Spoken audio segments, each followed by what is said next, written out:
চলে আইছি একেবারে মরুভূমি। ও যে আমার সাথে নতুন দুই সাংঘাতিক আসছে, এই যে এটা হলো পাগলু।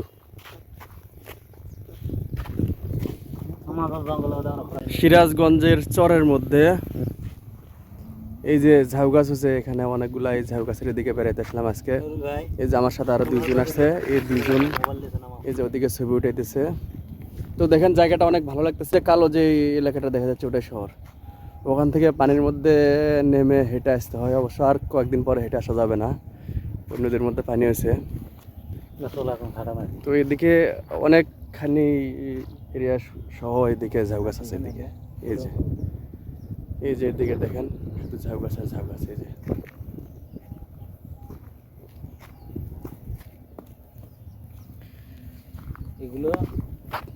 এই যে ঝাউ গাছ সেই বড় হবে সেই মোটা হবে।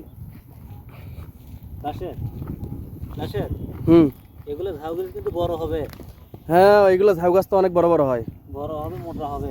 আমাদের ওখানে একটা কলেজ আছে, ওই কলেজের পাশে ঝাউ গাছ লাগানো আছে, বিশাল বিশাল ঝাউ গাছ, অনেক মোটা মোটা। এগুলো কিন্তু আবার সেই সুন্দর পরিবেশের জন্য বড় বড় শৌখিন মানুষেরা আবার এই ঝাউ গাছ দিয়ে আবার বউ পিটানোর জন্য যদি অনেকে যদি ব্যবহার করতে পারেন, দেখেন একদম সেই যেমন ঘোড়ার চাবুক আছে সেই চাবুকের মতো এই ঝাউ গাছগুলা।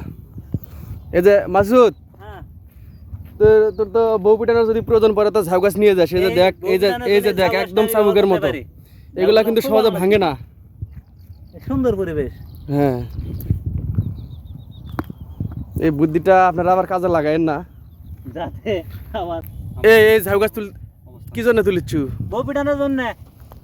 দেখছেন, এই যে দেখেন, এই যে বউ পিটানোর জন্য ঝাউ গাছ তুলতেছে। থাক থাক থাক, তোলা যাবে না, তোলা যাবে না, না তোলা যাবে না। বউ পিটাতে এটা তো আমি মজা করে বলছি, আসলে এটা মজা করে বলাতে যে সত্যি সত্যি তুলে বউ পিটান লাগবে এমন তো কোনো কথা নাই।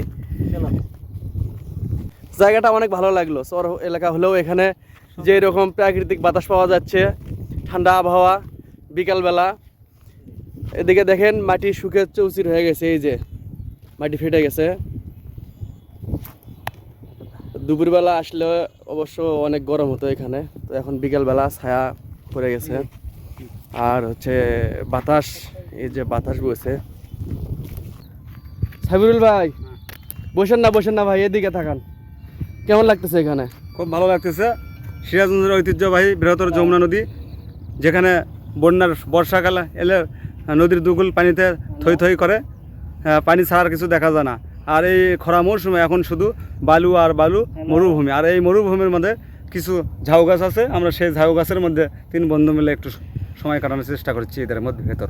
এখানে অবশ্য আর 1-1.5 মাস পরে যমুনা নদীর পানি উঠে যাবে আর এগুলো ঝাউ গাছ কোনো কিছু থাকবে না। এদিকে আশেপাশে যে চরগুলো আছে এই চর এলাকার কিচ্ছু থাকবে না, সব নদীর মধ্যে ডুবে যাবে।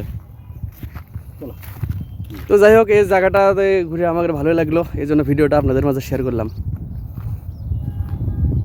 সবাই ভালো থাকবেন। কোন দিকে? ওইদিকে যাওয়া যাবে না,